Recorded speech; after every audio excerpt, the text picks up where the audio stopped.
Everyone, my name is Madhukar. I'm part of the growth team of DevRev, and welcome to the Circle Talks for the month of June of 2022.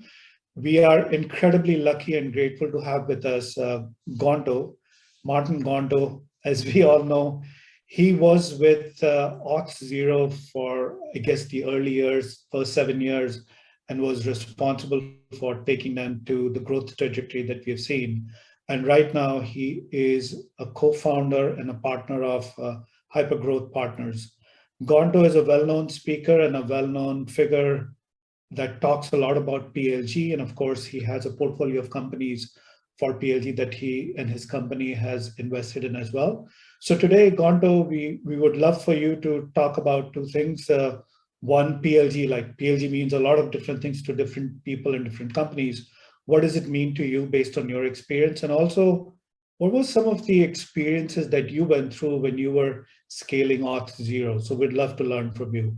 So we'll go through your talk, Gonto, and then at 10 minutes prior to the hour, we'll stop and get some questions from the audience. Perfect. Hi, everybody. Let me share my screen. We can get it started. One thing to note is, like, I prepared this workshop actually for Mayfield for a talk of one of the investors of DevRev. It was a 1 hour and a half workshop. So since we have 50 minutes today, we won't get to all of it. So we need to cut some parts of it. But we'll start with some basic stuff in the beginning on PLG, and then we'll move into explaining a bit more about marketing and some of the sales flows and the product side. So as he said, my name is Martin Gonto, but literally everybody calls me Gonto, so feel free to call me Gonto. I joined Auth0 as the employee, as a DevRev, actually there, and then ended up marketing and was there between the moment where we had $20 in revenue. When I joined, they actually had one self-service account, up to 150 million in ARR. And now I run Hypergrowth Partners, which is what we do is we advise companies on go-to-market, mostly on either PLG or top-down sales, so all focus on demand gen, and we do that in exchange for equity. So we think of ourselves as like VCs of time and knowledge instead of money. So we invest our time, and in exchange we get equity. But let's start with what's PLG. There's, I think, a lot of confusion about what PLG means, what it's not, and how to think about it. So if I had to sum up what PLG is in just one word or one phrase, I would say that PLG is using a product to drive revenue. The main idea is you're using your product. People are going to try it out with a free account or with a trial or something similar, and they're going to use it to be able to drive some revenue through it. What that means then is that because what you're using is the product, what matters about PLG is that you focus on the user and their experience. You typically focus on a product before that was top-down selling. You focused only on the decision maker. You focused on who was making the decision. But now the focus is shifted where you care a lot about the user and their experience. And the idea is if they have a better experience, they'll recommend it and they'll start using it.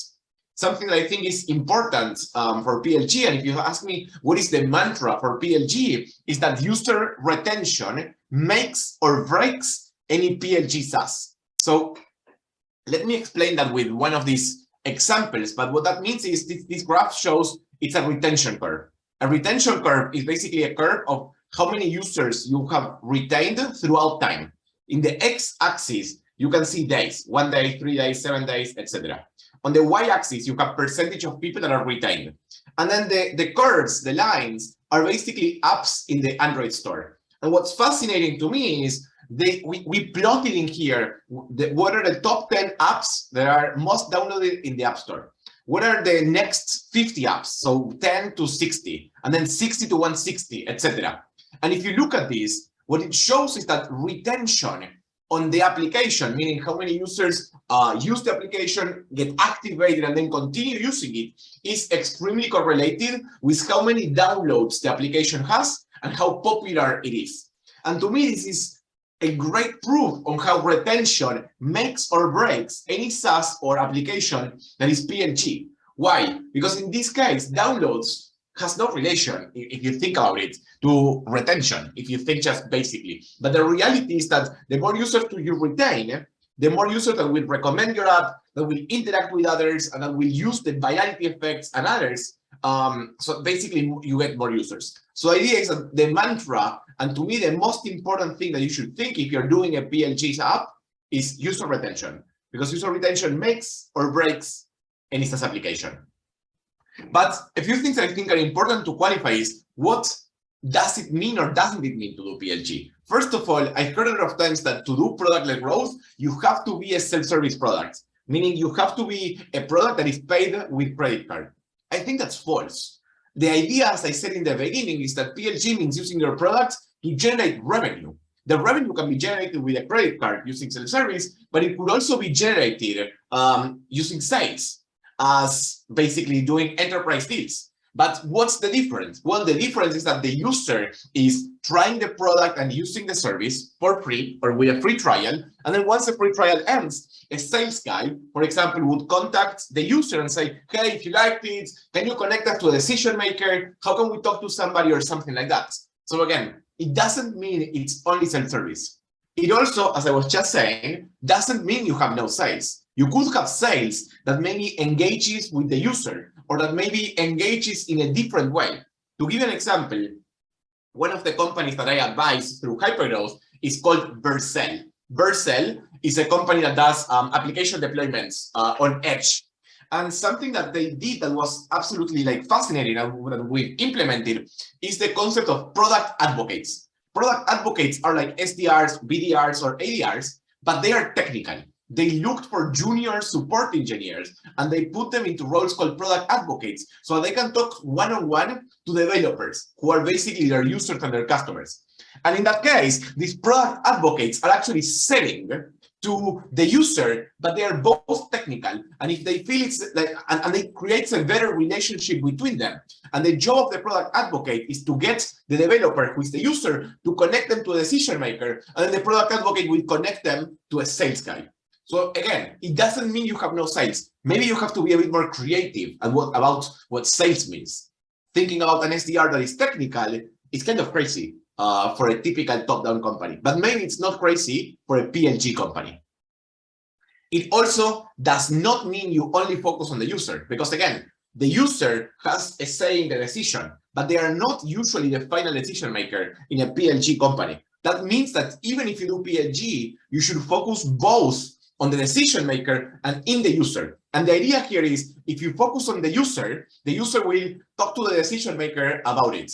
But then the idea is, let's say the user comes and the user brings up, hey, I tried this new tool, it's called Vercel, and I loved it. And they talked about that to the director of engineering who makes the call. If the director of engineering already knows of Vercel, they are more likely to say, yes, I want to buy it because of availability bias. The idea of availability bias, it's a bias that Daniel Kahneman discovered, is that if somebody already knows of something, they're going to think that it's better than it is, regardless of whatever else happens. And the same is going to happen the other way around. If you have a decision maker that you do a top-down sales, and they go and ask their developers, let's say you do top-down to a director of engineering, and they go and ask the developers, hey, have you heard of Vercel? Have you used it? What's your take? If the developer has tried Vercel, they're going to be, yes, it's awesome, we should get it. So again, trying from both sides, I think is a fantastic idea, even if you do PLG. So the next question is, should I even do product-led growth? What companies are the ones that should be doing product-led growth? And these are the questions that I think are very important in this case. First question is, does the user have a say in the decision? The idea here is if the user doesn't have a say or their opinion doesn't matter to the decision maker, doing product-led growth doesn't make sense. Why are there so many developer tools that are product-led growth? Well, because if you think about it, most projects are always delayed, always. And engineers are always delayed. So if an engineer comes and they say to their director of engineering, hey, if we implement this tool, I'm going to be able to ship 3x faster. Then the director of engineering will be thinking something like, okay, if we ship this 3x faster, I'm going to have better time to market, a better ROI, and maybe I get a promotion because my team is shipping faster and it's doing great.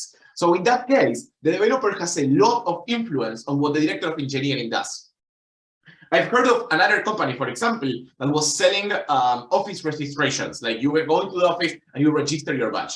In the beginning, they were saying through the user to the office manager. But the person who was making the decision was the CIO. The CIO didn't give a shit about what the office manager was thinking.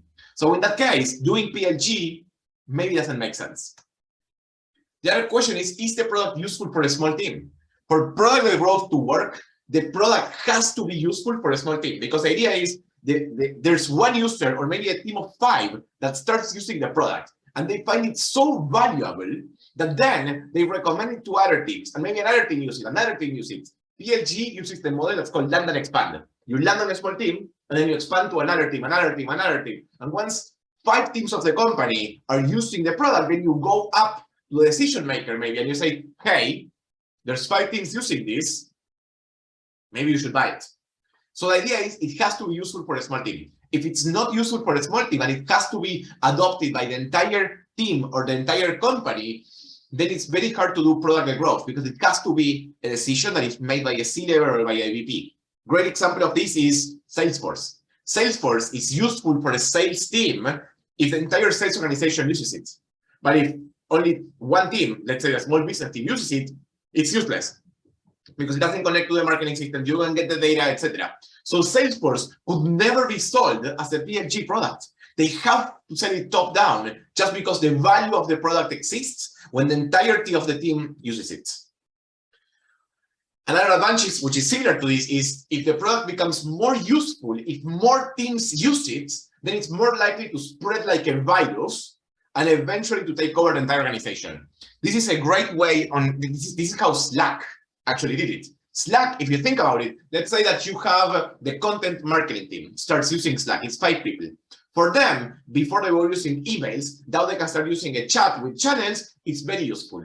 But if the content marketing team now wants to talk to design, they have to go back to emails and do something else. What if design starts using Slack? Well, it's useful for both of them, because now the content marketing team can talk to the design team much easily. So it's in their best interests that design starts using them. So it spreads like a virus. So if this happens, also a great product to actually be doing PLG. Another thing that is important to understand for PLG is thinking about how the user explores and buys new tools. The idea here is, if it is PLG, it has to be something that is easily discoverable, or it's a pain, it's a problem that is on top of their skin, as I would say, to the user. Because if it's not a problem that they feel the urge to look for something, they will not. And if they will not, again, PLG might not be the case, because you first need to create some type of need. This one is kind of obvious, but if you're doing a product-led growth product, that means that the user will need to self-discover and self-learn the application. The only way for a user to self-discover and self-learn the application or the product is that the product has a great user experience. If the product doesn't have a good user experience, they will not be able to understand it very easily. Great example of this is Marketo.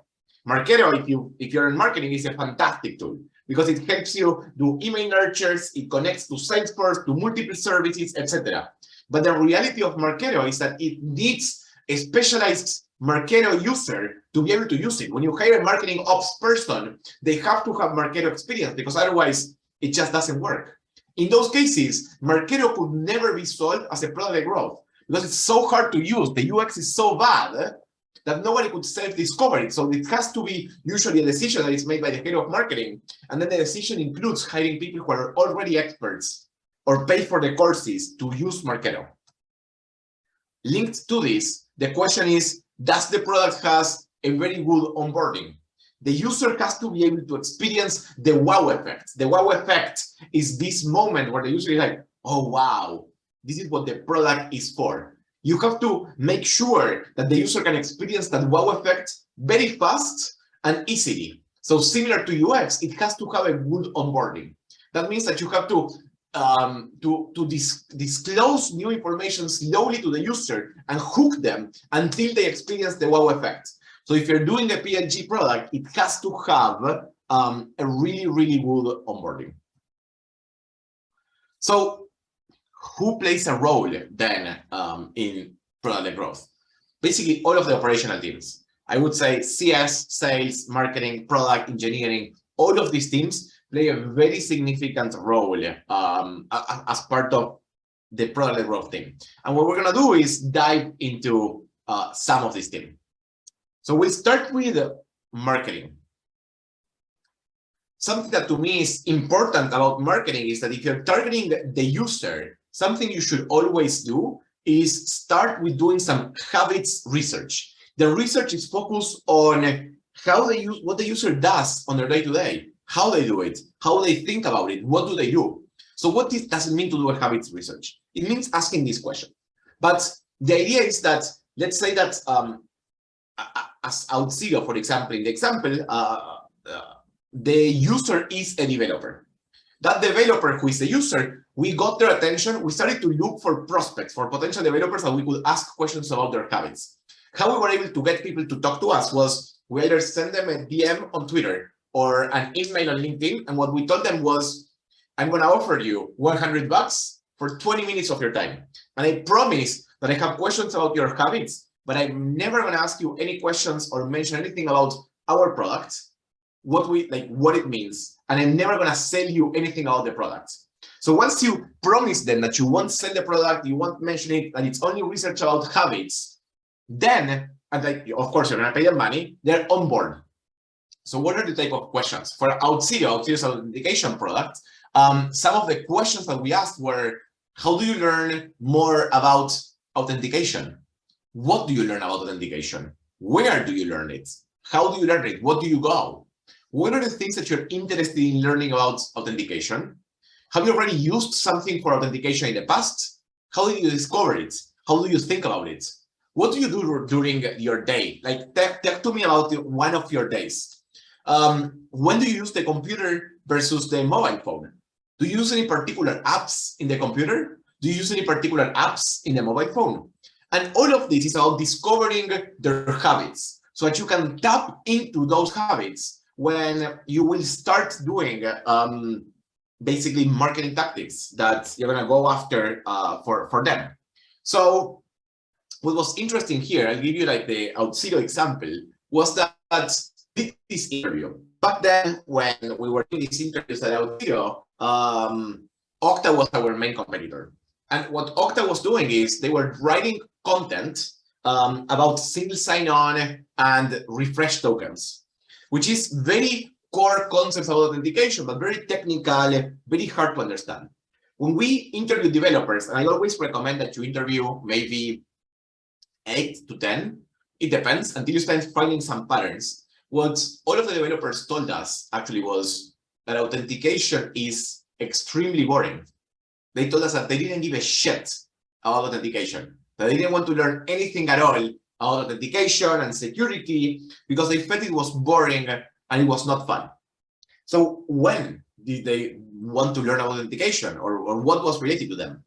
And what they shared was that when their manager, their engineering manager or the product manager, told them that now it's time to implement authentication for the application, they would start implementing authentication. And if they got stuck implementing authentication, then they would Google how to solve that error or how to solve what has happened to them. The other thing that they told us was that in a lot of cases, when they wanted to implement authentication, what they would do is go to GitHub. And they would go to GitHub to basically research if there's any open source frameworks that would basically make authentication work easily for them. So then we asked them, what did they do during the day? And they were most of the day with the computer, and they used their phones in a lot of times to use Twitter, because they used Twitter to learn from other developers on what they were doing. So we asked what were the developers that they were following, and the developers that they were following on Twitter always had to do with what type of technology they were using. So in some cases, they were using AngularJS. Some other cases, they were using React. In some other cases, they were using Next.js. And they were following people related to that. And those were our main learnings from this. And what we did then was we used these learnings to start thinking about what are potential things that we can test out. What are potential experiments that we can run? And some of the examples that we got was, remember that the first point that I made was that they said that authentication was boring to them, and they only searched it when they were told to implement it and they got stuck. So one of our first experiments was actually running website pages for errors. So we tried to implement ourselves authentication in AngularJS in React. And every time we got an error, we took down note of the error and how we solved it. And we created one landing page for each of the potential errors that we saw that you had when you were implementing authentication. And then we treated that as an experiment. So what we did to ship it was thought of a KPI. We thought, okay, we're going to write 3 landing pages for 3 errors. We're going to let them be for 2 months. And after that, we'll see how it works. What's fascinating is that our first experiment with that was a complete failure because we got errors. And for the errors, we explained how to solve them with Auth0. And when we looked at the signups, which was our main KPI, it didn't increase. But looking deeper into the numbers, we saw that the number of visitors increased, but the visitors that increased was returning visitors, meaning visitors that were already Auth0 users and not new users. So thanks to subscription to the newsletter, we actually were able to interview some of the people who are new users. And what they told us was, look, I was Googling for the error to solve my problem. I don't want to implement Auth0. I want to learn how to solve that. So in the end, thanks to that insight, we moved into doing another experiment, which is, okay, we're going to do landing pages on how to solve these errors that you're getting, but we're going to solve them without Auth0. We're going to explain how to solve it. And we're going to add a small paragraph in the middle saying, look, if you don't want to use it yourself, you can use Auth0. Or if you need something more complicated, like bot detection, multi-factor authentication, then you should use Auth0. And with that, we actually started getting a lot more signups because now people were curious about, okay, what are these extra features? And they saw that what we explained them worked in the blog post. So they thought, hey, if these people help me solve my problem with the errors, the product is probably good. I should try it out and sign up. Another example that we got out of this habits research was the idea of ads. So we wanted to do ads to try to get people, but all of the developers in the research told us that they were using AdBlock. And with AdBlock, they would never see the ads. But they also did tell us that they use Twitter on the mobile phone a lot to learn from other developers. So one of the experiments that we ran was doing ads on Twitter, because if they use the Twitter app, they cannot block the ads, and they will be able to and maybe convert them. They also told us that they a lot of times look into GitHub for open source projects for authentication that can basically help them better understand. In that case, like, okay, what is the open source project that I can use? So what we did was we went after known authentication projects on GitHub and we sponsored them. We offered them money per month, let's say $1,000 per month. And in exchange, what we asked for was that in the README of the GitHub page or in the homepage of their projects, that they added a message saying, if you don't want to implement it yourself with the open source framework, you can use Auth0. And that was kind of an ad, but it's not really an ad, so it's not blocked. And it was where the users are. So it was another really good way that we found to start getting more users to think about what we have to offer and to think about different things in here. So quick question, Gonto, if it's okay to interrupt. So you mentioned about the habits research. Is this something that you guys did as a combination of focus groups or surveys or combination of both? Like, how did you go about actually operationalizing this research? So neither. What we did was we looked for developers on Twitter that we had as followers or similar, or we looked in LinkedIn for developers from different companies that we thought were interesting, like an enterprise one, a startup one, and something like that. And we just contacted them with a Twitter DM or with a LinkedIn email, telling them, hey, we're doing research. I want 30 minutes of your time for a call, and we offer you $100. That's it. We just did questions using that.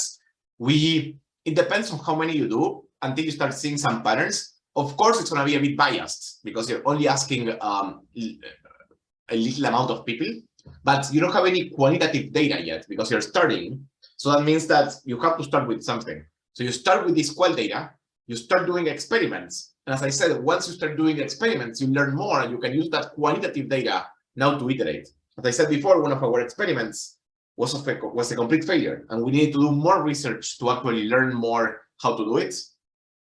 On surveys, I personally don't like surveys because I don't think you get the same color as an interview, and you can also not re-ask questions. A lot of the questions that we're having here actually came from re-asking and seeing that everybody was saying the same things. And focus groups, I also don't like because it means you're asking multiple users together and they can influence the decision from one to others. So I actually like more to do like one-on-one style of interviews. Got it. Thanks.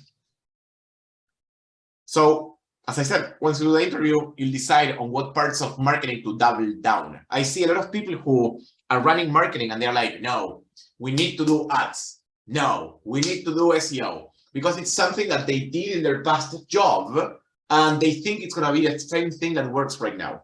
I completely disagree with that. I'm a big fan of doing this research, understanding the habits, and then deciding on what parts or what areas of marketing to double down or to focus more based on that specific research. So everything the team is doing, everything this team does, as I was saying, should be set up as an experiment. What does it mean to set it up as an experiment to try something? Well, it means you do some research, which involves both qualitative and quantitative research. You set a KPI. In our case, it was signups. You set secondary KPIs, which is, let's say that this experiment fails. What are other important things that are important for me to collect them? How should I think about them? And the idea of this is you need to collect more data than your KPI in case it fails, so you can guess why it fails. You need to have a goal, and then you need to basically set up time. How much time will it require to run this? In our case, it was 3 blog posts and then let it run for a month.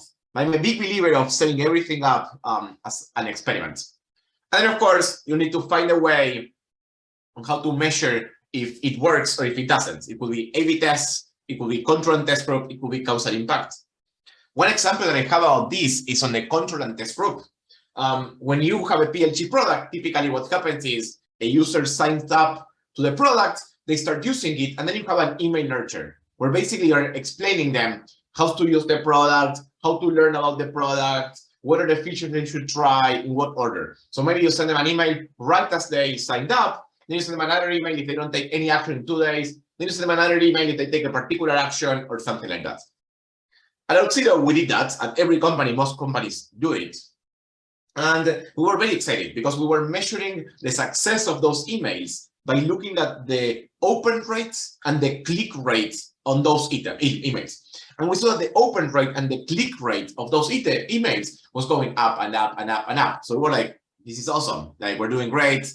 Our emails are working.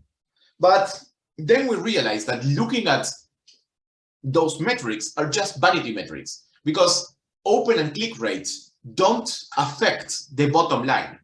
So then what we decided to do was, what if we do a control and test group? So what we did was we decided to send an email and send this nurture of emails to 90% of our user base. And we sent absolutely nothing to the other 10%. And then we looked into which users got activated more. Activated, what I mean by activated is what users got to the wow moments and which users didn't get to the wow moments, the one that I explained before from PLG. In our case, wow moment was getting one user to log in through the app that they implemented. What we saw was that the people who got the email actually got a lot less activated. And what was crazy was that our work to increase the open and click rate was actually worse for activation, because the more our emails were so fucking bad that the more that they opened the emails and that they clicked on the links, the more confused they were, and the more less likely that they were to activate. So once we learned that, we killed all emails, we stopped them, and then we started slowly to add more emails and try again with another approach until we got something that helped. But the importance of this is it's very important how you think you're going to measure the lift on these experiments and these things you want to try for PLG. Because if you try something that is not very useful for the bottom line of your business, you might be hurting yourself by testing something else. So big believer in trying to use some of these methods to measure that lift correctly. And the process is just you do some research, it could be qualitative or quantitative, you create a hypothesis, you test it out, you look at the data, you learn from that, and then you repeat. So now we're going to dive into some different areas of marketing that I personally think are extremely important for a product-led growth company. We're going to start focusing on community and why communities are so important for a product company, like this community we're on right now. So I'm a big believer that for any product or company that is a product-led growth, community is a must focus. It's something that is extremely important because if you think about it, for top-down, you're basically trying to convince a decision maker to take a decision. On PLG, it's all about the users. And the users like to feel that they have somebody else to talk to if there's a problem, if something is not working, if something is going on. So creating a community is creating a support for your users to help each other and slowly move in the same direction. So community is also a key growth loop. What do I mean by that? I mean this basically. It means it's great on the sense that if you create a community, there's somebody who signs up the community, and then they're learning from the community, and they like it so much that they will share that they're in that community with somebody else. Somebody else will see the invite to the community, they will join, and then eventually they will invite somebody else. So the community uses this viral loop to get more and more people to come to this community. Something that I think is very important and very different is that if your product is open source, or if your product has a very big free plan where you're offering them something for free, then I'm a big believer that you should create your own community. However, and we'll explain why in a second, if you're a closed source product or the free plan is very small of your product, I don't think you should create your own community. I'm a big believer that you should tap into existing communities. Why? If you're doing open source, there's a lot of value to, if you're doing open source, anybody can see the code and anybody can use almost any feature from the product. If your free plan is big, you can also use almost any feature of the product. And because of that, people will be excited to try it out because they don't need to pay. And because they don't need to pay, they can use it for a great project, they can use it for multiple things and not just work. And they will want to help others use it because there's no money in a lot of the core things involved. However, if you're a closed source and people need to pay, it's very hard to get an active community of users around something that people have to pay and that they use for companies because they don't feel this reward from helping others as much as something that is open source. And it's also not as big of a community because if it's free, if it's open source, there's going to be a lot of people. But if it's paid, it doesn't work the same way. So I'll give you a few examples here of differences. Docker is a product that was used for deployments. It still exists. The company was a lot popular in the past. Docker was almost fully open source, but they had some extra paid features. Docker did amazing on creating their own communities. They focused a lot on creating their own community. They had their own community online, like a Discord chat and a forum where people were engaging, people were supporting each other, and similarly. But they also worked a lot on creating local communities and creating local meetups. So they did a lot of work, for example, on finding people that loved Docker in all around the world. And what they told those people is, look, I can help you increase your brand. I can help you become more known by allowing you or helping you create your own local Docker community. And maybe it was a meetup. And what they told them is, look, we're going to promote your local Docker community. we're gonna pay for all of the food. We're gonna pay you for all of the drinks that you're gonna have in here. We will send you speakers from Docker here and there for the community. The only thing that we ask you is that you find people locally who wants to learn about Docker and you invite them to the meetup. We'll send them swag as well, so you can use t-shirts and others. And in that case, it was really useful because people wanted to become very known for Docker because Docker was open source and it was like a great asset to have. So they were able to create a global community, a global local communities, if that makes sense. They had like 100 local communities all around the world that were physical and where they started to invite people and explain things to people. At Auth0, we tried to do the same thing because I knew actually the head of community at Docker, and I loved the idea. I loved what they did. So we tried to do the same thing.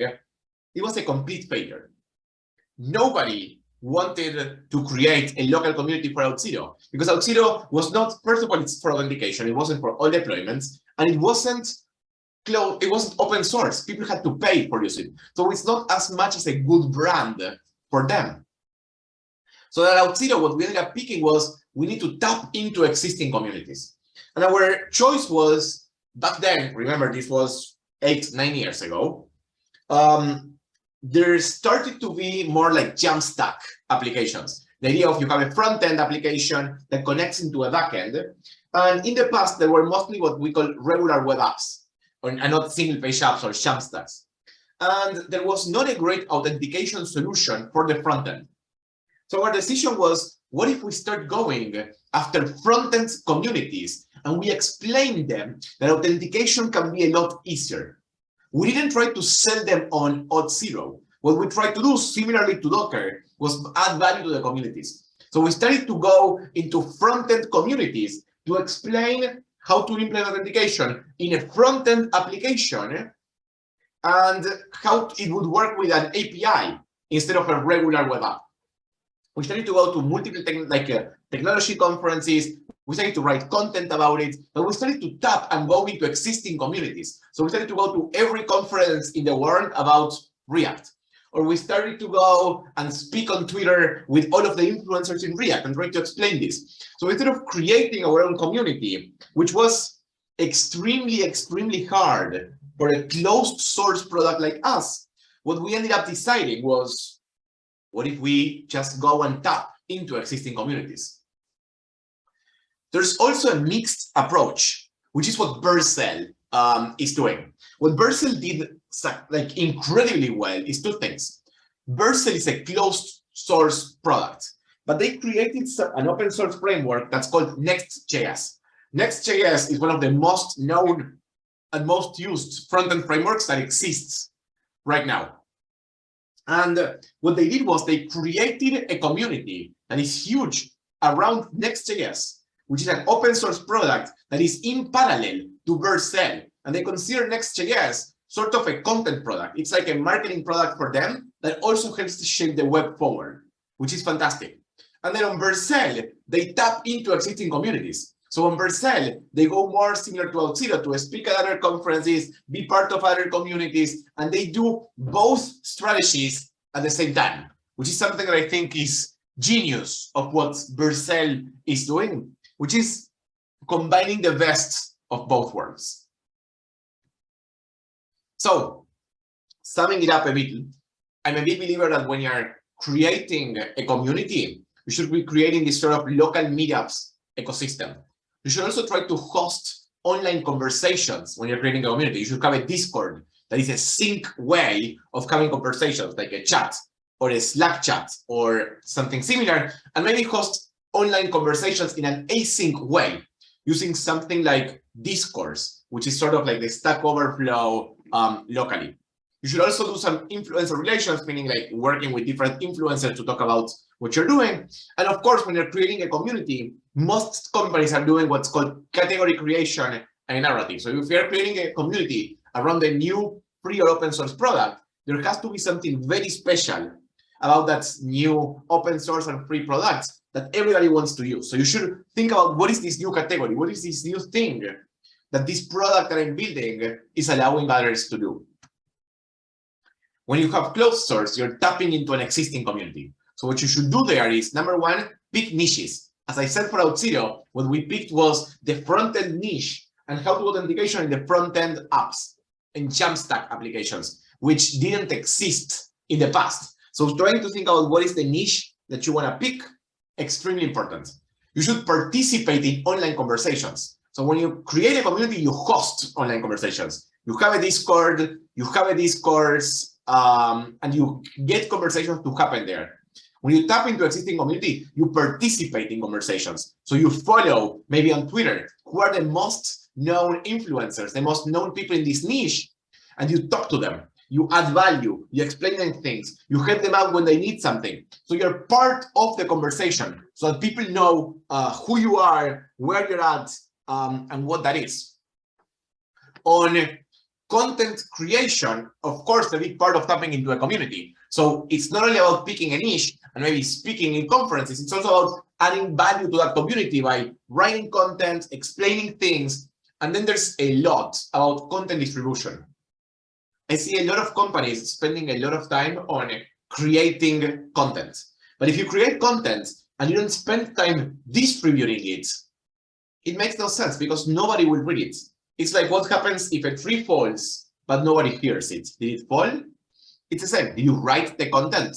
So if you wrote content, you have to put a lot of effort into how to distribute this content and how to think about where the users of your PLG app are.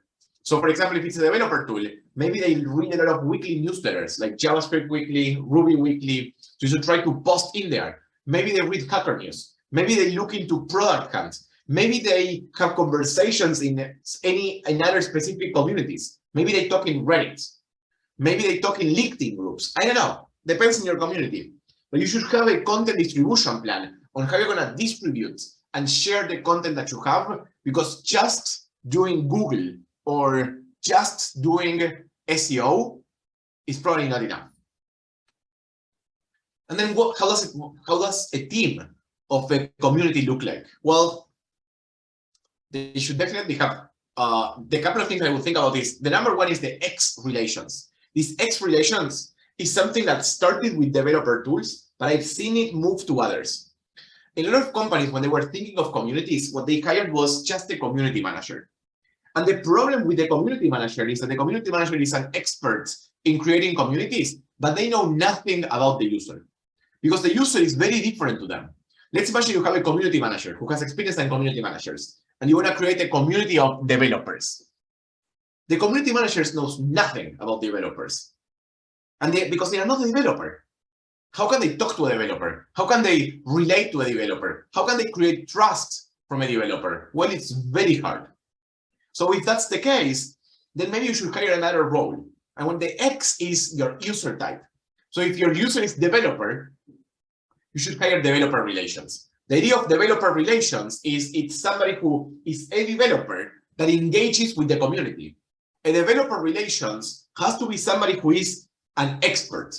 They have to be really good at what they do because they need to create trust in the community. They need to create authority in the community. So they have to be an expert in that.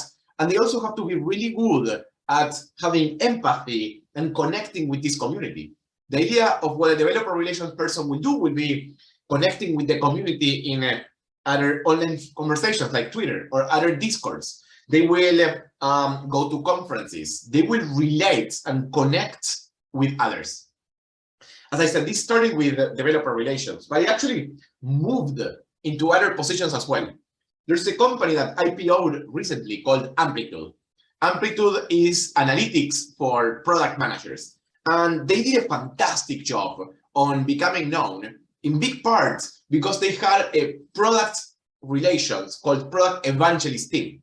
John Cutler was a product evangelist there. He was a product manager that was really well known, was really good, that became part of this product evangelist group. And what he did was talk to other product managers, engage in online conversations, give talks, learn from the internal teams and share with others. So these X relations isn't just for developers, it could be for product, it could be for HR. I saw, I think it's Deal, Let's Deal, hire an HR relations person. It's an HR person that now connects with others to do HR. This is something I think is extremely, extremely important to start thinking and focusing on in this case.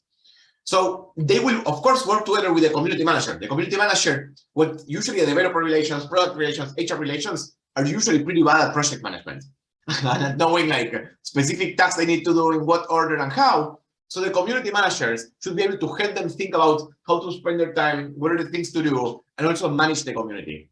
And of course, a community needs to be adding value to other people. So you need writers, you need content writers that are writing content for the blog, or maybe are writing content for Discord, or maybe are writing content for whatever your type of community is.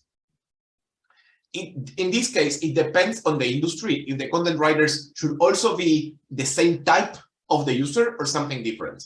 For example, for writing to developers, because it's so technical, I think that content writers usually have to be developers or technical as well. But maybe if you're writing for some other personas that are less technical, a content writer that is more of a journalist type works really well as well. I've tried using journalists for talking to product managers, where what the journalists will do is they will interview your product, they will learn about what they have to say, and then they will write content based on what they learned from that interview.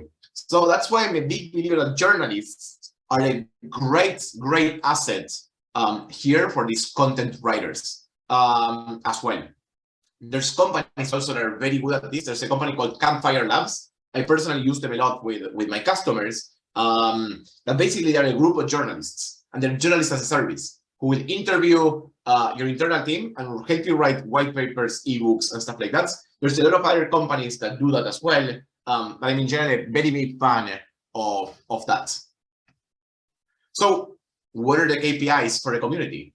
How I think about it is, of course, how many signups are you getting to the community? How many people do you have in the chat, in the Discord, or whatever? You should look at engagements. To me, engagements is a lot more important than signups. It's like, okay, how many people in your community are active on Discord, meaning sending messages and chatting? How many people in your community are engaging with you on GitHub or whatever it is? Another one that is more of a vanity metric to be fully transparent, but I think is important, is this idea of influencers mentioning the brand. So if you're creating a community, in big part, you want known personas of your industry to start mentioning your brand and what to do. So it's influencers in the user space of your PLG application. So focusing a bit on that is important. And maybe what you do is you have a list of 20 influencers, and if any of them mentions your brand or one of your pieces of content or something like that, you can use it as, okay, we're starting to show up on the places that we want to be. Last but not least, I'm a big believer if you're doing content for the community to measure first touch attribution for that content. What does first touch attribution mean? It means if somebody has never came to your website or know anything about you, if the first URL, the first place that they go is through something on the community, and then eventually they sign up, that will count into how useful that community page was to basically get somebody to discover. I was going to move to growth marketing, but I think we're on time now, so I want to open it up for some questions. Yeah, Gonto, I think I would really appreciate it. So first of all, I think it's incredibly useful. And is this content that we'll be able to share with the attendees as well? Yes.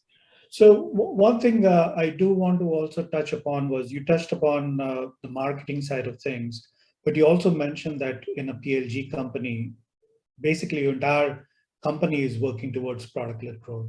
What is the role of engineering and what is the role of customer success, at least from your experience when you were at Auth0 and as you're helping the other companies? So from customer success to start with, I'm a big believer that customer success in a top-down company a lot of times works with the decision makers. So customer success in a top-down company, what they are looking for is to renew your deal or expand the deal to make more money. And they work through on that with the decision maker, which means that they are usually quotas. So they have quotas on expansion, and they're mostly like a salesperson. They're a salesperson that is called customer success.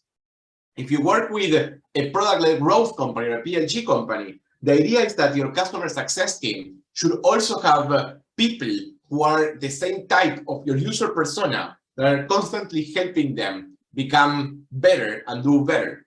For example, something that we had at Auth0 was we had CSMs, which were customer success managers. They were more of like sales type that was working with decision makers. But then we had TAMs, which were technical account managers. And those were closer to a developer who was actually helping the user of the application try to become better, try to use it better, try to understand more.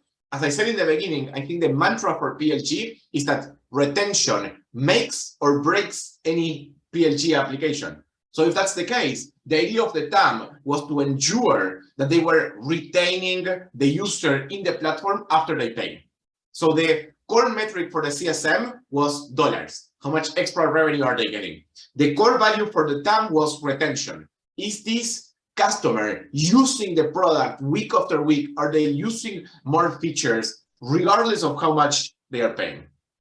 On the engineering side, I think what's interesting is there's this new team called Growth Product, which basically from the engineering side or the product engineering side focuses a lot more also on activation and retention. So to me, from engineering, the biggest parts are having a team that actually focuses on onboarding, having a team that actually has KPIs that are focused on activation and retention. Like, how can we decrease the time that it takes for a user to get to the wow moment? How can we increase the percentage of users that get to that wow moment? How can we increase the percentage of users that are retained in the platform? How can we increase the percentage of users that use more and more features throughout time? So starting to have product teams that are product managers, designers, and engineers that are actually focused on activation, retention, I think is extremely important. Most typical top-down product organizations only have product teams that focus on features. So their core goal is shipping new features and shipping new things to the product. This team adds no features. The growth product team should not add features. What they should do is make it easier to understand the product and make it easier to use the features that actually already exist. Yeah, that's a really good segue, Gonto, in terms of what I was going to ask next. So, a core part of PLG is the interaction design of how you get to the website. How do you start to sign up for your app, and then how do you start using it? So in terms of some of the things that you did with Auth0, what were some of the lessons learned? Like, did you have things like WalkMe or onboarding steps? Were you measuring every step? And was every single thing automated that you were measuring and trying to get them from one stage to the other? Or was it a lot of this manual initially as well? So most of the stuff in our case, it was actually all automated, but because I'm an engineer turned marketer, and because I always felt that I knew nothing about marketing, I always thought that we had to measure things to make it better and better. So because of that, I think we were one of the few companies that actually had it at a warehouse since the first day, and we were using that for marketing. So we literally measured everything, and everything was automatic. In our case, I think maybe you can do it manually as well, but I don't like it. As an engineer, I personally like measuring everything if you can. When we were looking into the websites where we were looking into first touch attribution of everything, as I said, which is what was the first page that they saw when they came to our website for the first time. Then after sign up, we had onboarding, and in onboarding we had two different parts. We had like the part that we ask you questions to then personalize your onboarding, and then we had the onboarding steps, so like what you needed to do. And we're constantly checking step by step the drop-off. Like, okay, how many people are we dropping on the first step of asking information? How many people are we dropping in the second step of asking information? Did they enter any information regardless that they didn't submit it? If we have the onboarding, how many steps did they follow? Did they follow any? Were they able to configure things without the onboarding, or did they need for the onboarding? And then we constantly did opposite A/B tests. Like, that's something I'm a big believer. Like, for example, one A/B test that we did was, okay, half the people will get a step-by-step onboarding. The other half will get absolutely nothing. And we'll see which one performs better. Because in a lot of cases, I see people doing A/B tests on onboarding that are, we change a button, we change a field that we ask or something like that. The change is so small that to get a statistically significant difference, you might need to wait 4 weeks, 5 weeks, and it's a small change. If you make a very big change from no onboarding to a full onboarding with everything, then because the jump is going to be bigger, you need less samples, which means you'll need less time to figure it out, and then you can dive deeper into one or the other. So I'm also a big believer in doing just A/B tests that are completely like different from one to the other, and start with that as you start thinking about the onboarding and what to do there. Got it. So last question, Gonto. Our community itself, and really good talk on the community as well, even some good points for us too. But from the perspective of mostly of our community members, which are developer entrepreneurs, much like yourself, they are looking to build out their company, but they are also looking to turn it into a PLG company. Now, having you gone through the entire experience for the last few years, like if you were to start a company again, if you were in their shoes today, and you were to say, yes, you need to be a PLG company, here are the 3 things that you have to absolutely nail down before you do anything else. What would that be? Like what as of today in 2022, what are some of the key things that a developer entrepreneur or a startup CEO, co-founder need to nail down in order to become a PLG company? First is that to become a PLG company, I think you should not start as a PLG company, never. I'm a big believer in like design partners, because I think design partners, like those early customers, are going to help you first shape the products, understand how it should look like, but they can actually also help you build a better onboarding so that you explain little by little how the product should look like. They can explain you what was their wow moment so that you can get to that. And I think if you do a PLG without having design partners that you sold top down in the beginning by using founder-led sales, it will take a lot more time to get to what you need. At Auth0, we didn't do, honestly, design partners in the beginning. I think we were lucky that we found a space where there was a big need, but I've seen a lot of companies throughout time that didn't. And they started with a PLG company that didn't work, and it took forever for them to get something done. So I'm personally a big believer that you start with design partners, you sell 8 customers through top-down sales, through referrals from your VC, through friends or something like that. And then once you fine-tune the onboarding, fine-tune what you're doing, then I think you move more to PLG. Second thing that I think is important is that the CEO understands and is on board with product growth. Like, there's going to be a lot of problems. Salespeople are going to complain that PLG is like stealing their sales quota. They're going to say that they cannot get revenue from the user or something similar. And if you don't have the CEO support on, look, it's going to be better for the company. Even if you have less quota right now, we're going to get more users, it's going to increase revenue, and eventually you'll have more. If you don't have that type of support from the CEO, it would just absolutely never work out. Those, I think, are the 2 main things that I think are top of mind to start with PLG. Got it. Thank you so much, Gonto. I think we are out of time now, but really appreciate you taking the time out and sharing your lessons with us. Like I said, we will post this video on our Circle website as well. And we'd appreciate if you can share the content so we can share with the community as well. Thank you so much. Thank you very much for inviting. All right. Thank you. Cheers. Bye-bye.